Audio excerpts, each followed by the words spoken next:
हरे कृष्णा आप सभी को। आज हम सुनेंगे ठाकुर जी के गरीब भक्त की कथा। कुंभनदास जी के चरित्र में एक ऐसी कथा आती है कि श्री कुंभनदास जी बहुत गरीब थे।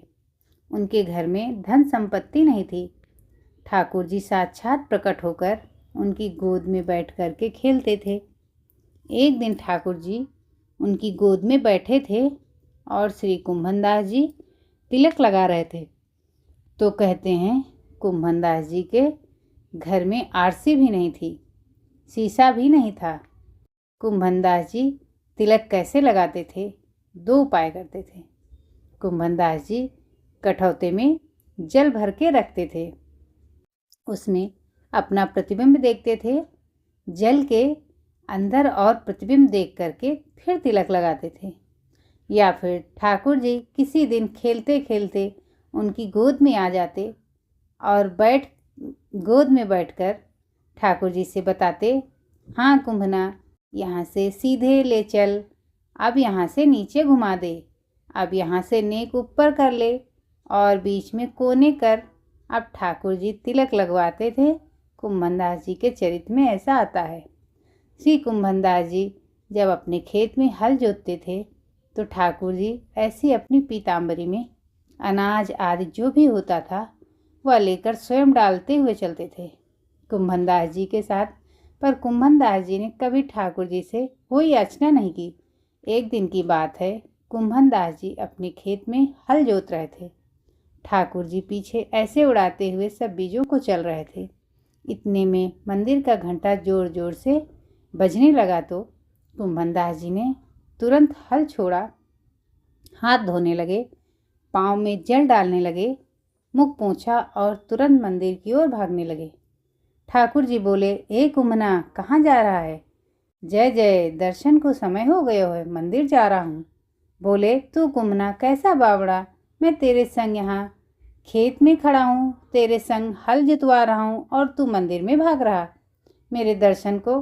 कुंभनदास जी बोले, जय जय, यहाँ तो आप अपनी इच्छा से आते हो, आज आते हो, कल आओगे कि नहीं इसका कोई प्रमाण थोड़ी। और कल कोई मुझसे अपराध हो गया, परसों मुझसे कोई अपराध हो गया तो क्या पता आप मुझसे मिलना ही बंद कर दो।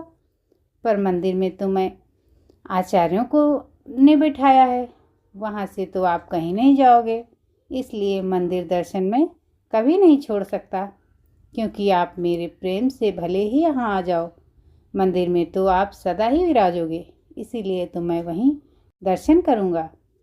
ठाकुर जी संग रहते हैं, लेकिन वह फिर भी मंदिर में जाते हैं। कभी ठाकुर जी से याचना नहीं करी कि मेरे परिवार को उन्हें एक समृद्ध बना दो, मेरे घर में व्यवस्था करवा दो, कभी नहीं। एक दिन कुंभनदास जी की गोद में ठाकुर जी बैठे थे तो कुंभनदास जी की दाढ़ी से खेल रहे ठाकुर जी छोटे से। तो ठाकुर जी ने मन में विचार किया, कुंभनदास के घर में बड़ी दुर्बलता है, मैं कोई राजा के मन को चेताता हूँ ताकि वो आधी संपत्ति कुंभनदास को दे जाए। तो ठाकुर जी एक बड़े बादशाह, एक बड़े राजा के स्वप्न में गए और स्वप्न में जा कर के ठाकुर जी ने आज्ञा कर दी। बोले, तेरी मनवांछित इच्छा जो तू चाह रहा है, तेरे महल में यह काम हो जाए, तेरी पत्नी के एक बालक हो जाए, सब मूड हो जाएगा, लेकिन उसके लिए तुझको एक काम करना पड़ेगा। अपनी आधी संपत्ति गिरिराज जी ले जा कर के और कुंभनदास के श्री गोवर्धन में कुंभनदास जी के यहाँ उनको भेंट कर किया। संपत्ति भेंट करने से तेरे काम पूरे हो जाएंगे।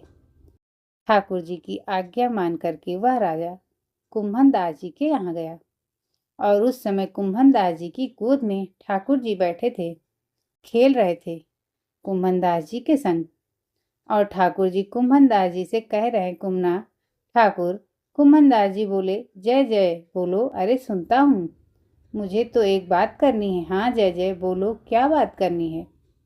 इतना बस कहा ही था कि इतने में वो राजा कुंभनदास की कुटिया में आ गया और राजा के आते ही ठाकुर जी अंतर ध्यान हो गए। सामने बादशाह खड़ा है घुटनों पर बैठ करके अपनी आधी संपत्ति अर्पित करने को। लेकिन कुम्भनदास जी इधर उधर देख रहे हैं। ठाकुर जी तो यहीं बैठे थे, पता नहीं कुछ बोल के ही नहीं गए मुझसे। अभी तो यहीं बैठे कछु तो कह रहे थे।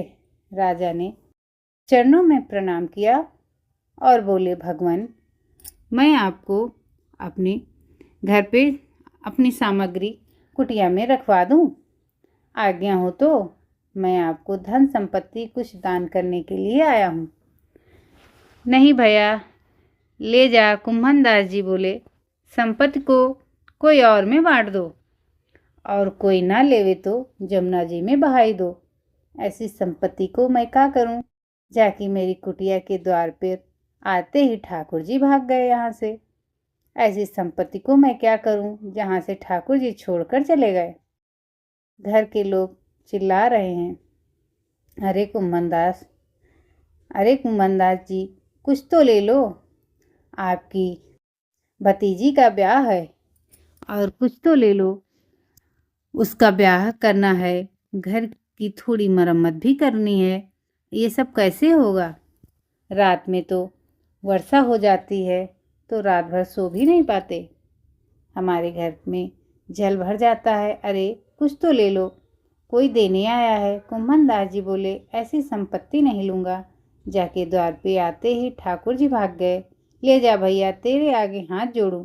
अगर तू बहुत देर बैठो रहेगा तो मैं अपने प्राण त्याग दूंगा। अब इसको ले जा। और हठपूर्वक राजा को वहाँ से भगा दिया।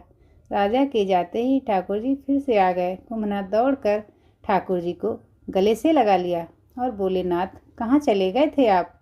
ठाकुर जी बोले, कुम्भनदास, एक बात बता। मैंने एक राजा को स्वप्न दियो। स्वप्न में जाकर के चिताए आयो कि आधी संपत्ति ले जाकर कुम्भनदास को दे दे, और वो तूने देने आयो तो तुमने स्वीकार ना करी। तो अरे, तेरे घर में बैठवे के काजे चादर ना है, तिलक लगावे के काजे आरसी तक ना है, तेरी भतीजी के ब्याह के काजे एक फूटी कौड़ी तक ना है, तेरे घर में नहीं है। तो मैंने चिताया एक राजा को, जो भेजो वापस कर दियो। जय जय, सत्य बताओ। राजा के जाते ही आप वापस आ गए। राजा जितनी संपत्ति लेकर के आयो, यदि मैंने यह स्वीकार कर ली होती तो अपने घर में धर ली होती तो आपको यह लगती, अब तो कुम्भनदास पर खूब संपत्ति आ गई।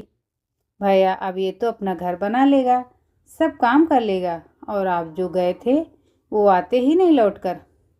तो ऐसी संपत्ति का मैं क्या करूं? इसीलिए मैंने उस संपत्ति को स्वीकार नहीं किया। तो आप पूछने के लिए दोबारा तो आ गए मेरे घर पर। यह मेरा सौभाग्य है। ठाकुर जी फिर से प्रकट हो गए। आपको लगती है कि भैया यहाँ तो अब सुख समृद्धि हो गई, अब अपने आप सब गुजर बसर कर लेगो। अरे लाचार बालक को बार बार माँ ध्यान क्यों देती है? वो बालक चलने फिरने लग जाए, बोलने लग जाए तो माँ धीरे धीरे उसको अपनी जिम्मेदारियाँ संभालने लगती है। तू अब खुद चला कर, खुद उठाकर और खुद तैयार हुआ कर, खुद भोजन किया कर। लेकिन वह बालक लाचार ही रहता है। तो लाचार बालक को माँ गोद से नहीं छोड़ती। नहीं नाथ, मुझे केवल एक ही कामना है आपसे कि मुझे कभी संपत्तिवान मत बनाना, मुझे कभी योग्य मत बनाना। बोले, क्यों? मैं संपत्तिवान रहूँगा तो मैं स्वयं को लाचार मानूंगा, और मुझे लाचार जानकर आप सदा मुझे अपनी गोद में ही रखोगे नाथ। इसीलिए मुझे ऐसे ही रहने दो, मुझे योग्यता नहीं चाहिए। ऐसे सरल है कुम्भनदास जी का जीवन। धन्यवाद।